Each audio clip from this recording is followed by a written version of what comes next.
Okay. Torah tells us this week's Sedra, Parshas Noach, that after Noach left the Teva, left the ark, after the waters of the flood subsided, and he was told by HaKadosh Baruch Hu that he could leave the ark, he gave a Korban, he gave a special sacrifice. And the Medrash tells us, or various Medrashim tell us, and many of these Medrashim are quoted by the Rambam, that the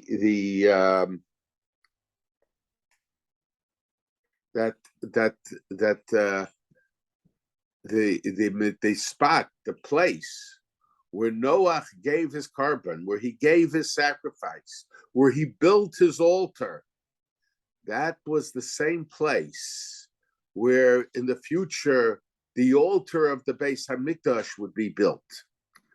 Not only that, but the Medrash tells us that this is the place where Adam Harishon built an altar when he left the Garden of Eden. And the Medrash also tells us that this was the same spot where Cain and Hevel gave their sacrifices. And of course, this was the spot, this was the area, the exact place. The Rambam emphasizes the point. It was the exact place where the sacrifice, the Akedas Yitzchak, the binding of Isaac took place. And it's obvious that the Torah wants to identify the building of the altar in the Beis Hamikdash, the giving of the sacrifices in the temple with the Akedah, with the Korban of Cain and Hevel, with the sacrifice of Noach, and with the sacrifice of Adam Harishon, of Adam. And we have to understand, what is the connection between all these sacrifices that were given at the same place? And I think it's also important to take notice of the Maimer of Chazal, the expression of our sages, that Adam me makom kaparaso nivra. Man was created from the place of his atonement. Now, what does it mean that man was created from the place of his atonement? In other words, I think we could understand it with a thought that was mentioned by my uncle. I've mentioned it a number of times. Our sages tell us that when God created the world, so before the creation of this world, he created other worlds as well. And the question is, but those worlds did not find favor in the eyes of God. And because these worlds did not find favor in the eyes of God, HaKadosh Baruch Hu destroyed them. And in a sense, there is some connection between Parshas Noach that speaks about how God, the way man was acting, did not find favor in the eyes of HaKadosh Baruch Hu, almost to the point that the Torah figuratively says that God was somewhat sorry in the fact that he created man. And because of that, he had to bring the flood to destroy mankind. And the question is, Why is it that HaKadosh Baruch Hu, that God created these other worlds, these earlier worlds,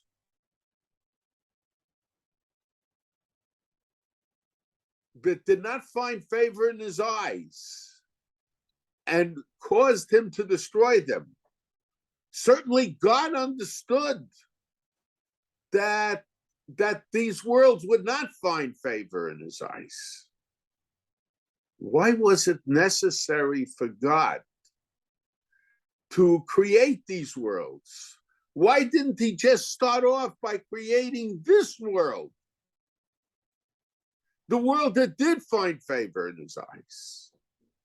And also it's important to understand, why is it that Noach, that this world was God, although man acted in a manner that God figuratively felt that he regretted creating man, nevertheless, God preserved mankind through Noach and through Noach's children. What was the difference between the other worlds and this world? And in answering the first question, as to why God created the other worlds, even though he knew that he would be forced, that he would destroy them, because they did not find favor in his eyes. My uncle said a very beautiful shot. He said that we know there is a mitzvah, v'halachta b'drachav. We have to follow in the path of HaKadosh Baruch Hu. And the destroying of the world. So God, in conducting himself with mankind, conducts himself in a manner that serves as an example, as a lesson. He becomes a teacher in how man should live his life. And man has to understand that just because one time he failed, because one time or two times or three times, things did not turn out the way they were supposed to turn out, you don't give up. You persist. You change things. That man has the ability to change. And that's the idea, I think, of Adam Makom Kaparasom Nivra. Man was born, man was created from the place of his atonement. God took from the earth, of the place of the Mizbeach, of the altar, and he created man. From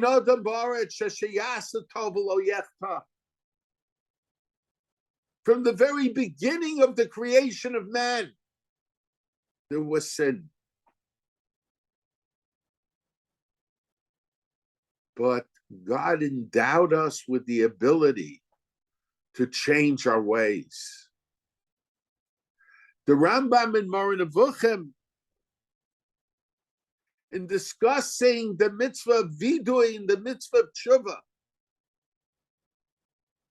he says that the reason there is a mitzvah of vidui, a mitzvah of tshuva, a din of kapara, of receiving atonement,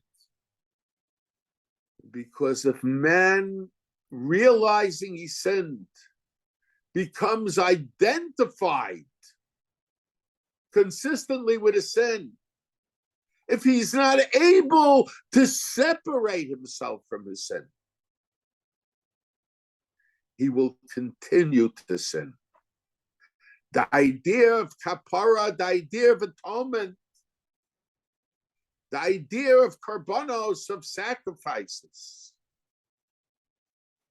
is that we could reestablish the relationship that we had with God.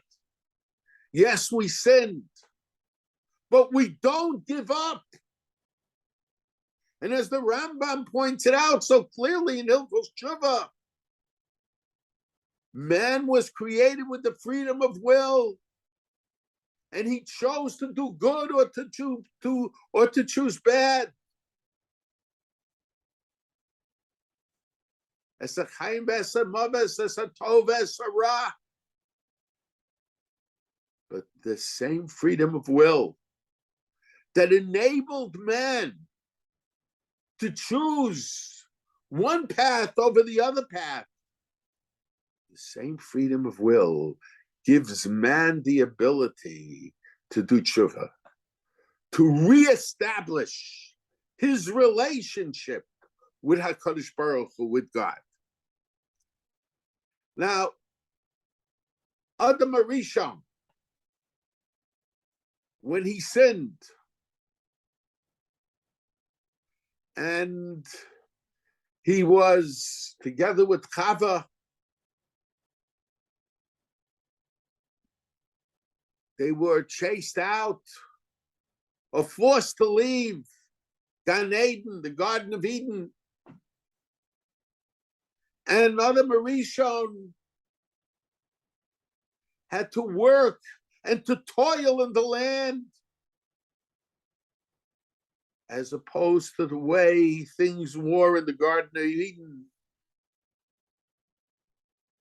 where everything was made for him and done for him.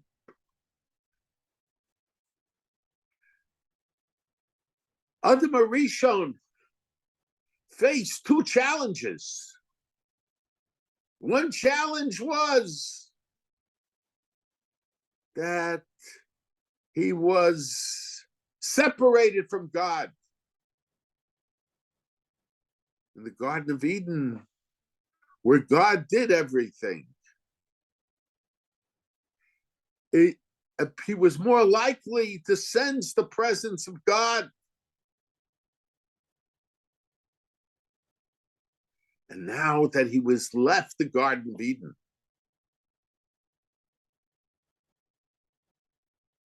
it was not as easy, it was not as simple to sense the presence of God.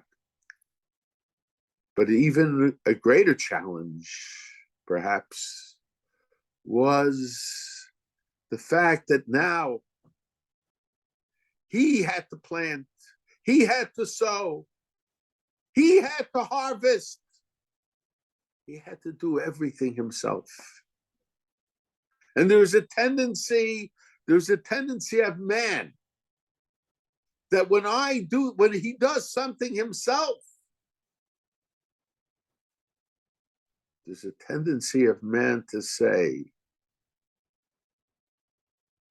Kochi v'otzim yodi it was my labor, my strength that did this. And we try very often, unfortunately, we push HaKadosh Baruch Hu out of the picture. And this is the reason, to a certain degree, the Parsha Bikurim. Parsha Bikurim can be seen as a tikkun, perhaps, for the sin of the sin of Adam for the sin of Adam HaRishon. Excuse me, for the sin of Cain. What was the sacrifice of Cain and Hevel?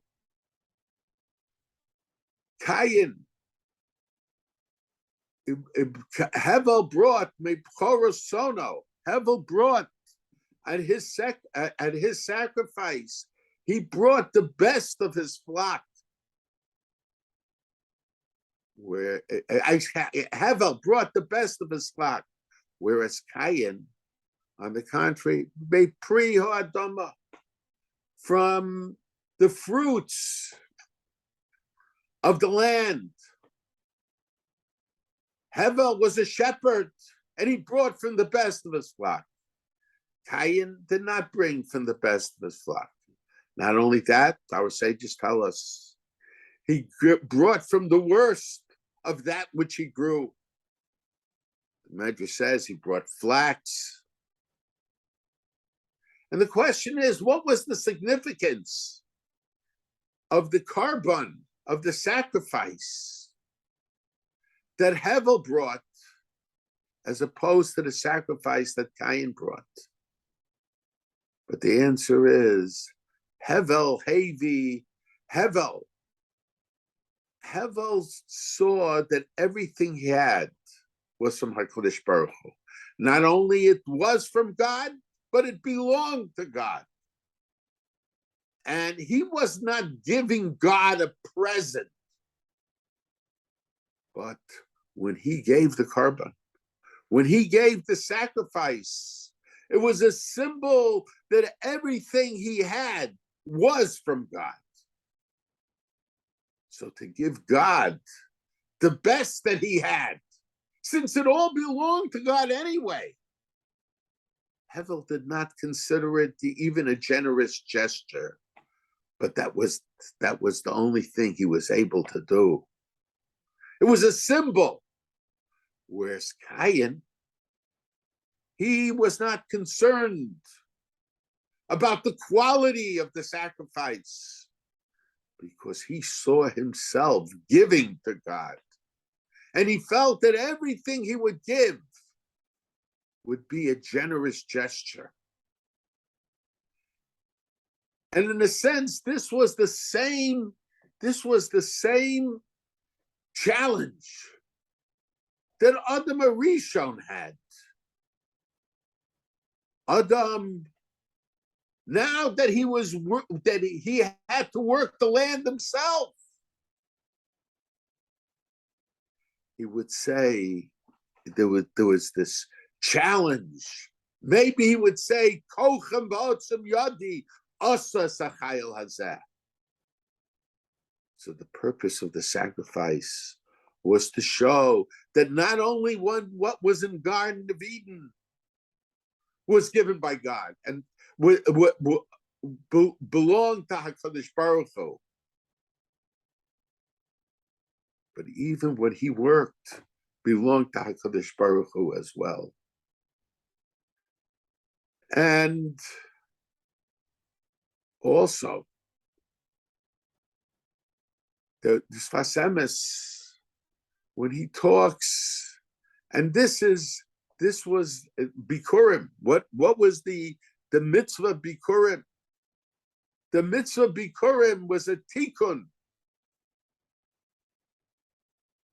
for the sin of Cain.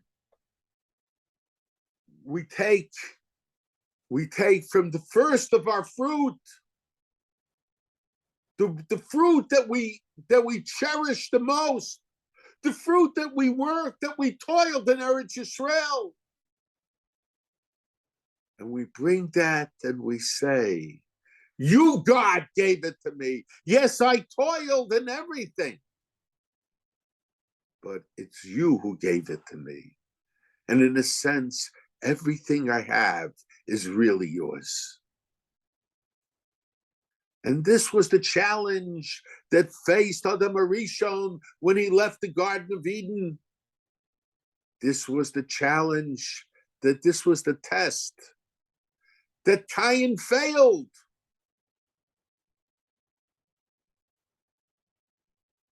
And this was the challenge that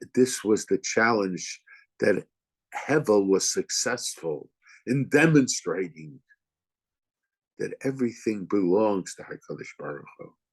But the Sfas Emes, in talking about the difference between the korban of Cain and the korban of Hevel, the Sfas Emes says another point, and I've mentioned it many times. Again, the Sfas Emes is not. It's.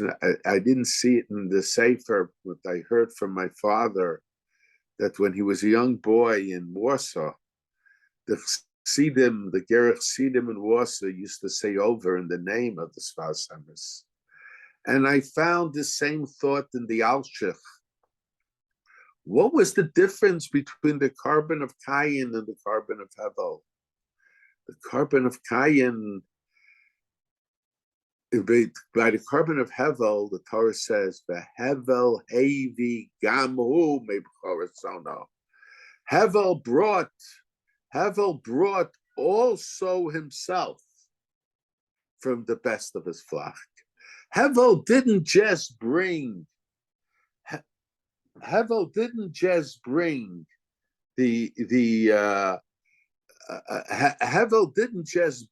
the external Korban.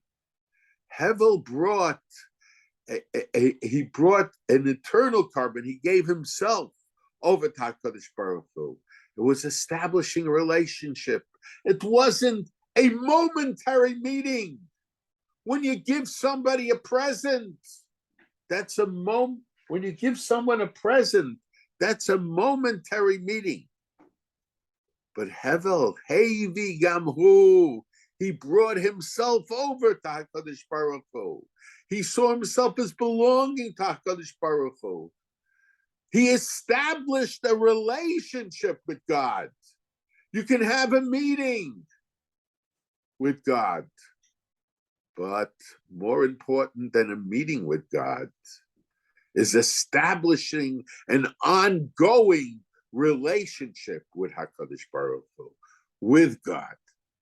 And I think and this in a sense was the idea also regarding the Korban that Avram, what was the idea behind Korbanos? Now, I've mentioned a number of times the Rambam. The Rambam says that the Rambam says that the Rambam says that Korbanos sacrifices was only necessary because man became accustomed, had a drive for sacrifices, and had the Torah a psychological drive for sacrifices, and had the Torah not provided for sacrifices, this drive in man would have led man to idolatry. It's because of that the Torah provided mitzvos that have to deal with sacrifices. And all the Mefarshim, all the commentaries on the Rambam and Moreh Nevuchim ask the question, but we see that the Avos gave Korbanos, the Avos gave sacrifices, the Marishon gave sacrifices. How are we to understand the sacrifices? Certainly, the Avos would not have been driven to idolatry. But it's very interesting. My uncle said, not in answering the Rambam, but he mentions that when you take a look, up till the time of the Akedah, up till the binding of Yitzchak, up till the binding of Yitzchak, the Torah tells us that Avraham made 3 mizbechos, 3 altars. But it doesn't mention that he gave sacrifices on the altars. My uncle points this out. My uncle said, so what was the purpose of the altar? And the answer is, the altar was a symbol of the fact that Avram Avinu was giving himself over to God. But HaKadosh Baruch Hu recognizing the need, man's need for sacrifices in the future. I think we could suggest that was the reason for the Akedah, to understand that the Akedah, the future generations, Yitzchak represented the future generations. Yes, there will be a need for sacrifices, but the most important thing together with the sacrifices is the Hevel Hevi Gamhu. He had to bring yourself, the future generations, together with the sacrifices that was necessary for the Torah to impose upon them, had to bring themselves together with their sacrifice. Yitzchak represents the future generations. Before Noach, all the sacrifices, Adam gave a sacrifice, and Noach gave a sacrifice, and Cain v'Hevel gave sacrifices, because the main form of sacrifices was animal sacrifices. Man was not allowed to eat meat. Man was not allowed to eat meat before the time of Noach, and even at the beginning of Noach's lifetime, till after the sacrifice of Noach, man was not allowed to eat meat. So, but once when man became prohibited from meat, man didn't perceive the sacrifices as feeding HaKadosh Baruch Hu, as giving food to HaKadosh Baruch Hu. But once man became permitted to eating meat, the idea in man's mind, in the mind of the idolaters, they began to see sacrifices as feeding God. And because they began to see they were giving something to God, they didn't see the Korban as a symbol of everything belonging to HaKadosh Baruch Hu, as everything belonging to God. And when did man get a license to be able to eat meat? Only after Noach's Korban, only after Noach's sacrifice, he got this license. He received this license to eat meat. So after the time of Noach's sacrifices, till the time of the Akedah, till the time of the binding of Yitzchak, there couldn't be any sacrifices. There could be mizbechos, there could be altars, but the altars were symbol of giving oneself over to HaKadosh Baruch Hu, of creating a relationship with God, not just having a meeting with HaKadosh Baruch Hu. But once the Akedah took place, so the idea was the Korban, the sacrifice, the ram that was placed in place of Yitzchak, which was the symbol of the sacrifices of the future generations. That was a symbol of giving oneself over to HaKadosh Baruch Hu and recognizing that everything we have belongs to HaKadosh Baruch Hu. It was the idea of having a relationship. Wasn't just a meeting, but it was the symbol of a relationship that existed. The word Korban comes from the word, as the Mefarshim point out, karov, of coming close to HaKadosh Baruch Hu, of coming close to God. And this is the idea of the Beis Hamikdash. The Beis Hamikdash is the house of God. And we go there to give our korbanos. And we just went through the holiday of Sukkot, And we're looking forward to the time of the Gshamim, of the rain, of the water. And we scream in our tefillas about Mayim at this time of the year, Geshem. And during Sukkot, they would pour water on the Mizbeach, on the altar, symbolic of the source of everything, of all water was from HaKadosh Baruch Hu. Now it's very interesting. By the Korban of Noach, the Torah tells us, Vayorach Hashem esreach hanichoach, that God smelled the sweet smell of Noach's Korban, of Noach's sacrifice. What is the idea?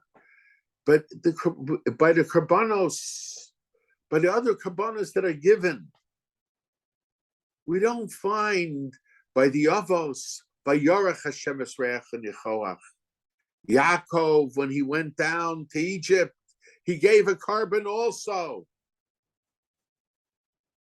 But it doesn't say there by Yorach Hashem Esreach and Yehoach that God smelled the sweet smell of his sacrifice.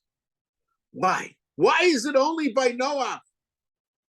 But the Torah says, V'hashimosi es mikdashechem, when you'll sin, God says, I will be V'hashimosi, I will destroy your mikdash, v'lo ariach bereach nichochachem, and I will not smell the sweet smell of your sacrifice.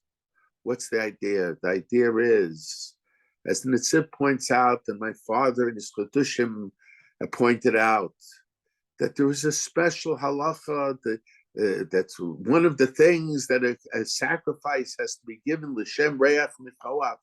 It has to be given for a reach nichoach, and if the situation is such that God figuratively will not smell the sweet smell, the smell of the Korban will not be a sweet smell for HaKadosh Baruch Hu, figuratively, of course. So then we're not allowed to give a Korban. According to some Shitos, the Korban with Kitchel Shaitav, Kitchel Asulavo, the Korban will be accepted, but it's not looked favorably on by God. And so there's a special halacha that when the Beis HaMikdash is destroyed, why is the Beis HaMikdash destroyed? The Beis HaMikdash is destroyed because God is not looking forward to our korbanos, to our sacrifices. God sees, we take a look at everything that took place. We take a look at everything that our sages tell us why the Beis HaMikdash was destroyed. Sinas Chinam, first Beis HaMikdash, Avodah Zarah, Gil Arayis, Shvichas Damim, all kinds of crimes. Shelobechu b'Torah Tchila. But it's very interesting. There's no emphasis about them not doing the avodah properly. Why is it that all the crimes that are associated with the punishment of having the Beis HaMikdash destroyed has to do with things outside the Beis HaMikdash? We know that HaKadosh Baruch Hu it punishes and rewards midah keneged midah. In the form of the sin is the punishment, because the purpose of the punishment is not vengeance, chas v'shalom. It's on the contrary to teach us. But the answer is, the Jewish people saw the Beis HaMikdash as a place of having a meeting with God, not so much a relationship with God. When a couple is married, they have to be married outside the house, even when in the moments that they're not together, not just inside the house. In a sense, the Beis HaMikdash in the minds of the Jews became God's prison. God destroyed the walls of his prison. The Jewish people have to have a relationship with God everywhere they are. So the destruction, I will destroy your base HaMikdash below a riach v'reich necholchem. As the Netziv points out, that's a halacha, that's a law. When the base HaMikdash is destroyed, that's a message by God. I don't want your korbanos. Because you don't understand the idea behind korbanos, behind sacrifices. It's like a person who gives gifts to his spouse, a man who gives a gift to his wife, and that's totally improperly. And sometimes the wife will take the flowers or whatever it is and throw it back in his face. Gifts have to be a symbol of a relationship. And I think this was the idea of korbanos. We sinned. And in our minds, the relationship was broken off because we just had meetings in the Beis HaMikdash. We had meetings with God. But God doesn't want just meetings. God wants the meetings to be part of a relationship. And this is the idea. What was the purpose in Hasidus, especially Lubavitcher Hasidus? Why did God create the world? God created the world that he should have a dira b'tachtonim. He should have a residency down on earth, down in this world. I shouldn't even say earth. He should have a residency in the world. He should be together with man. In a sense, the whole world was the Beis HaMikdash initially. It was the joint residence of God with mankind. But because man sinned, lo yodin ruchi, God said, my spirit cannot be together with man. At the end of Parshas Bereshis. And because of this, the flood came. And God saw through the flood. So in a sense, the destruction of the world was not just the destruction of the world. It wasn't just the destruction of mankind, but it was the destruction of the residence of man together with God. It was the destruction of the Beis HaMikdash, the universal Beis HaMikdash. It was the destruction of the universal Beis HaMikdash. And so in a sense, V'hashimosi es mikdashechem, God said, I will destroy your mikdash.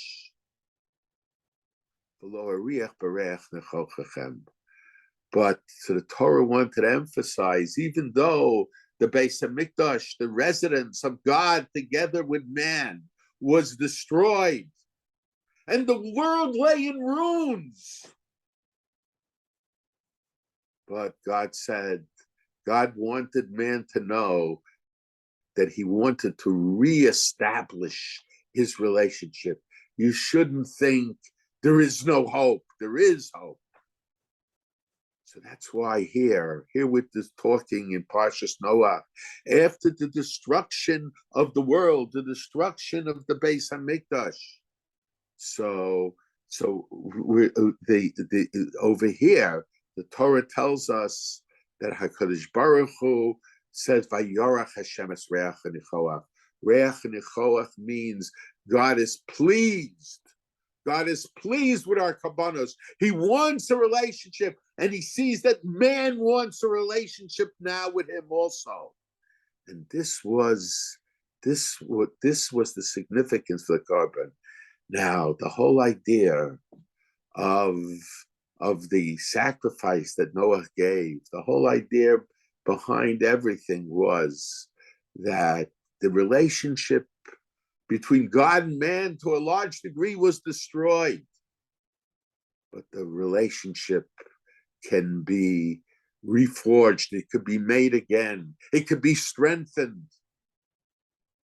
And this is the idea of Adam Kaparas Nifra.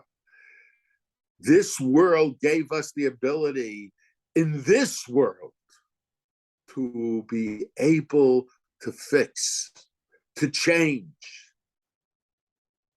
to do a better job. In the previous worlds, it was just a law of causation. Things went from bad to worse. There was no hope for the future. It's interesting, the Torah tells us, after God said at the end of Parshas Bereshis, I will destroy mankind. The Noach Matzachain. Noach found favor in the eyes of God. Why is it that Noach? After God said he will destroy mankind. In other words, if God didn't destroy mankind, if the flood didn't come, Noach would not have been able to save the world. The destruction of the world was not an attempt to destroy mankind. On contrary, it was to save mankind. And this is because Adam Kaparasa Nivra. This world was created to give us the ability to change, to make change, to change our ways. The previous world was, and there was no ability to change. And that's why the Parsha, that's why this Parsha tells us that HaKadosh Baruch Hu took an oath that he will never destroy this world, because there will be times that people will sin, but Vayorach Hashem Esreach Nechoach, God saw that man can change his ways. The destruction of the flood gave man the ability to persist and to continue, and even when he sins, he will be able to fix his ways and to do tshuva. Okay.